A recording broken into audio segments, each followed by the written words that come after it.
أعوذ بالله السميع العليم من الشيطان اللعين الرجيم. بسم الله الرحمن الرحيم. الحمد لله رب العالمين والصلاة والسلام على أشرف الأنبياء والمرسلين وخاتم النبيين بالقاسم محمد. اللهم صل على محمد وعلى محمد عجل فرجهم وأهل بيته الطيبين الطاهرين المعصومين ولعنة الله على أعدائهم أجمعين. أما بعد، فقد قال سبحانه تبارك وتعالى في قرآن المجيد والفرقان الحميد وهو أصدق الصادقين وقوله الحق. بسم الله الرحمن الرحيم. وجعلنا منهم أئمة يهدون بأمرنا لما صبروا. حاضرین اور صاحبان ایمان، امام علیہ السلام کا ارشاد ہے کہ ہمارا چاہنے والا وہ ہے کہ جو ہماری خوشی میں خوشی کرے اور ہمارے غم میں غم منائے. لہذا ہم محبان اہل بیت علیہ السلام کا یہ طریقہ رہا کہ ان ایام کا خاص طور سے خیال رکھتے ہیں جو ہمارے معصومین علیہ السلام کی مخصوص تاریخیں ہیں، جیسے ولادت کی تاریخیں یا شہادت کی تاریخیں. ہم اپنے گھروں میں کوئی ایسا پروگرام نہیں کرتے جب اہل بیت کے گھر میں کوئی غمی ہو. لہذا اس کا خیال رکھا جاتا ہے کہ اگر اہل بیت کیا کوئی غمی ہے تو ہمارے کیا خوشی نہ ہو. اہل بیت کے اگر گھر میں خوشی ہے تو ہم اظہار مسرت کریں. اسی لیے ولادت کے موقع پر محفلیں منعقد کی جاتی ہیں، ذکر فضائل محمد علیہ محمد علیہ السلام ہوتا ہے، اور شہادت کے موقع پر ذکر آل محمد اور مصائب آل محمد علیہ السلام کا بیان ہوتا ہے. اور ان تاریخوں کو ہم اہمیت دیتے ہیں تاکہ ہماری آنے والی نسلیں جو ہیں ان تاریخوں سے واقف رہیں، اور ان تاریخوں میں ذکر آل محمد کر کے ہم ان ایام اور ان تاریخوں کی اہمیت کو اور ان ائمہ معصومین علیہ السلام کے ذکر کر کے ان کے ذکر کو لوگوں تک پہنچاتے ہیں، اور نوجوان اور بچوں کو خاص طور سے، تاکہ ان کو اس کا علم ہو جائے. ظاہر کہ یہ ماہ رجب ہے، اور ماہ رجب کا آغاز ہمارے پانچویں امام امام محمد باقر علیہ السلام سے ہوا، اور آج 5 رجب المرجب. اس مہینے میں جب ہم نے تاریخ ولادت دیکھی تو ہمیں 2 محمد نظر آئے اور 2 علی نظر آئے. 2 محمد کی ولادتیں اور 2 علی کی ولادتیں.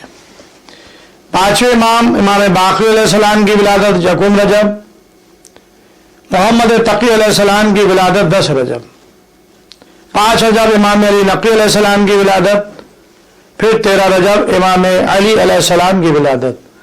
تو گویا 2 محمد آ رہے ہیں تو 2 علی بھی اسی ماہ مبارک میں دنیا میں تشریف لا رہے ہیں.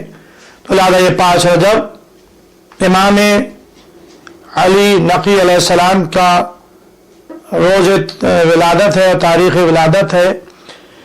اور اسی مہینے کی 3 تاریخ، جیسا کہ ابھی 2 دن پہلے آپ نے یوم شہادت امام علی نقی علیہ السلام منایا. امام علی نقی علیہ السلام اس دنیا میں تشریف لائے، اور آپ بہت کم سنی میں عہدہ امامت پر فائز ہوئے. جب ہم نے سلسلہ امامت کو دیکھا تو ہمیں 3 ایسے امام نظر آئے کہ جن کا آغاز امامت کے وقت جن کی عمر بہت کم ہے. جس میں ایک امام علی نقی علیہ السلام ہے، ایک امام محمد تقی علیہ السلام ہے، اور ایک ہمارے زمانے کا امام ہے. امام محمد تقی علیہ السلام کی جب ان کی امامت کا جب آغاز ہوا تو اس وقت امام محمد تقی علیہ السلام کل 8 سال کے تھے، اور جب امام علی نقی علیہ السلام کے سر سے باپ کا سایہ اٹھا، کیونکہ ہمارا نوا امام بہت کم سنی میں شہید ہو گیا تھا، 25 سال کی عمر میں آپ نے شہادت پائی، لہذا بیٹا ابھی کل 6 سال کا تھا۔ اور تیسرا امام جو ہے وہ ہمارے زمانے کے امام ہیں جن کا آغاز امامت 5 سال کی عمر سے ہو رہا ہے۔ اب مسئلہ یہ آغاز امامت اور کم سنی، تو اللہ منصب سن و سال دیکھ کر نہیں عطا کرتا، بلکہ اللہ منصب انہیں دے دیتا ہے، ان کی عمر کا کوئی سوال ہی نہیں ہے کہ اتنے سال کے ہو جائیں۔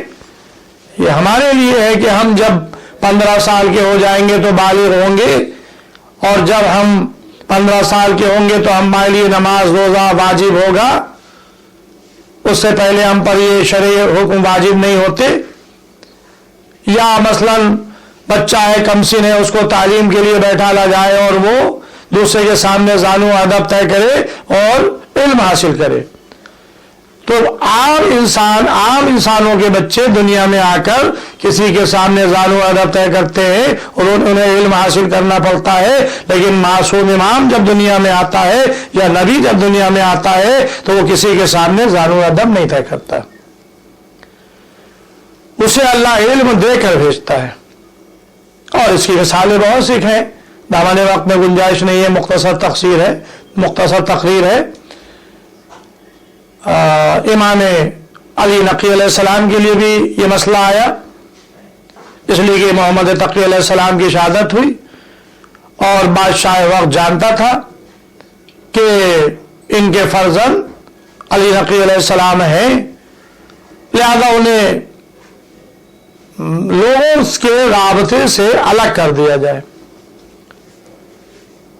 9 امام کی شہادت کے بعد لوگ 10ویں امام کی طرف رجوع کر رہے تھے، لوگ مدینہ منورہ میں امام کی خدمت میں حاضر ہو رہے تھے اور امام سے سوالات کر رہے تھے، اور امام علوم انہیں بتا رہے تھے اور ان کے سوالوں کے جواب دے رہے تھے، لہذا یہ بات حکومت کے